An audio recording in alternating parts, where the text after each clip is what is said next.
had to do a last minute location scout, which means an impromptu video about location scouting. So that's what we're gonna do. What you're looking for in a location is, of course, entirely dependent upon the purpose of your shoot. But here are some things to consider: time, accessibility, shoot time, and client desires. So time is a big one here. How much time does it take to get to the place from house to parking lot or whatever? How much time does it take to get from the car to where you're shooting? And how much time do you have with whatever lighting you're hoping to use, right? The sun, the time with the group you have, etc. And another time constraint would be time to plan. Like maybe you don't have a lot of time to plan, like in my case. I was approached last night by my client and they wanted a Red Rock spot. They needed headshots immediately. This is the easiest place to access that can achieve those goals. I'm apparently going to get attacked by bugs. Let's move. You'll also have to consider the time it takes to get from car to the spot, for you to get your gear ready, and for your clients to be ready and posed and put into place, or whatever it is you're doing for the shoot.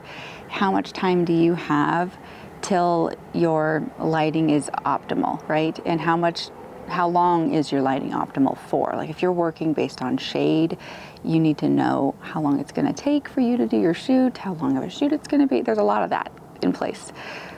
So time's a big one.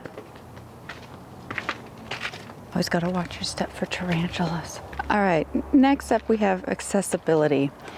That would be two types of factors here: physical accessibility and permit accessibility. Can you shoot there? Yeah, that's definitely a tarantula hole. We're just gonna let that guy be. It's been a while since I've scrambled around here. The physical considerations are, of course, for your client, for yourself, and for your gear. Do your clients have mobility issues you need to consider? Are you working with a group? Maybe there's kids. Is it going to be complicated if they have to travel far or in a complicated manner? You have to talk with your client to figure out what is within their wheelhouse. The gear you're bringing, is it going to be a hassle to carry it all up? Do you have an assistant? Will you need an assistant? Do you need a more secluded place? Maybe you're doing outdoor boudoir and you need a secluded place to make sure that not the whole world sees what you're doing. So accessibility is more than just mobility, which is what a lot of us think about. There's a lot of other considerations in regards to that. And then of course the permits. Do you need a permit to shoot where you are? Where we're at, there are quite a few popular places around here that do require permits. So look into that ahead of time. And then last is shoot type and client desires. So client desires, obviously for this example, my client wanted some red rocks. So here we are. Shoot type, what is the shoot that you are doing? What's your end goal? And taking that into consideration, you can think about your frame. What will be in the frame? Do you have enough, even footing for how many people you're shooting?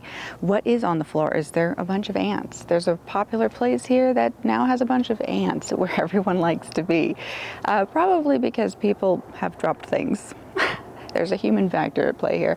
But what's going to be a problem? Is there anything that's going to add interest or will take away interest in your photo, like dead bushes versus nice sagebrush, or what's in your frame? So obviously you got to pay attention to what's in your frame, and hopefully that creature leaves me alone. Anyways, and then all of that obviously has to play a part. Once you do find a location, you find out how long it's going to take you to get there. It's fairly easy to traverse the whole thing. All of it will line up once you're there. And more often than not, once I'm there, my planned spot works well, and then in the moment, as sun is happening and things are whatevering, then we end up kind of moseying about and finding something even better in the moment. If you have the time and the right clients for it, it's really nice. Well, I'm gonna go. I need coffee. I'm sure I did not do this as well as I could have. This is very impromptu. Apologies for sound and exposure and hand holding the camera. If we like this type of content, though, working with products, I am not out and about like this as often as I used to be. So it's not something I imagine I'll be doing often, but when I do, maybe I will plan a little bit more for this. Also, maybe I should have brought my ND filters, but it's a problem for another day. Anyways, thank you for watching, and I'll see you in the next one.